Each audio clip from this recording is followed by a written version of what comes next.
President Biden's fall, as you saw over last week, it broke the final taboo in American journalism. Over the weekend, the New York Times finally said the quiet part out loud. President Biden is old. Here's the headline. Inside the complicated reality of being America's oldest president, President Biden is asking voters to keep him in the White House until age 86, renewing attention to an issue that polls show troubles Americans most. The first byline in that piece is Peter Baker, the Times chief White House correspondent. And yes, the piece mostly defended Mr. Biden. After all, it is the New York Times, and they wouldn't want to be called out for ageism. But the piece was there. With us now, Bill O'Reilly, host of the No Spin News. Bill, it's good to see you. Look, I know what you think about President Biden's and his both ability and his cognitive ability, all that. Put that aside for a second. Why all of a sudden does the New York Times start talking about this, the one thing that Democrats really don't want to talk about? Because they don't want Biden to run in 24.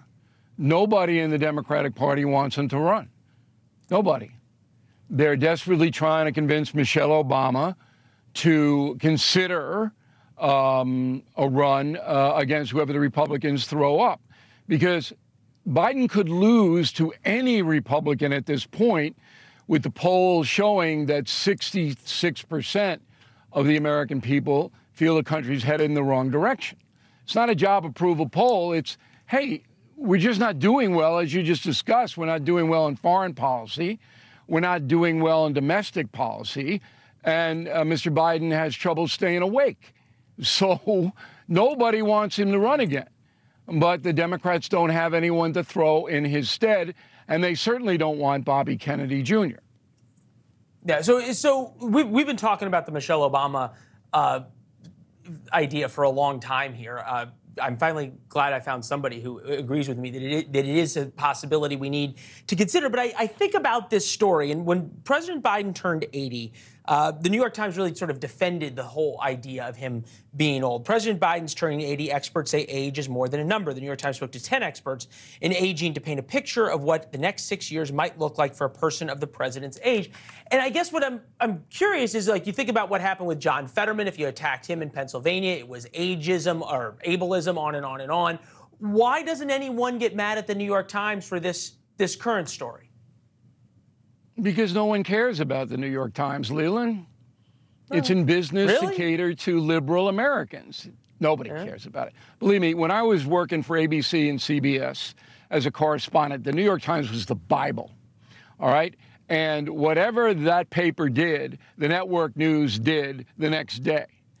But now everybody knows, any intelligent person knows, that the New York Times is basically a part of the Democratic Party and the progressive movement. The whole editorial bent is there. They ignore stories like Hunter Biden, the FBI situation today with Joe Biden, the allegations from the whistleblower. Ignore them, or just shoot them down as crazy right-wing stuff, all right? So they're in business to cater to a certain point of view. And there's nothing wrong with that, but to say that all the news that's fit to print is a hollow joke. Russian collusion destroyed the New York Times, destroyed it. And they don't have enough class to give back the Pulitzer Prize, which they won on a fraudulent basis. So that's why nobody cares what they do. No, look, it's a good point in terms of what people are reading. As you point out, the liberal elites are the ones who are reading it, which is now talking about President Biden's age. The flip side of this, right, is how Casey DeSantis is getting treated. And this is from the Daily Beast. Casey is Walmart Melania, and it was referring to a jacket that Casey DeSantis wore in Iowa. And I'm wondering at some point, Bill, and I know you were the original culture warrior, the original person who pointed out this culture war in America and the media hypocrisy that's surrounding it. And I'm wondering if we're now at a point where it kind of is baked in, that pointing the hypocrisy out doesn't really matter anymore because people aren't outraged. We're done. We know the way the media feels. Yep.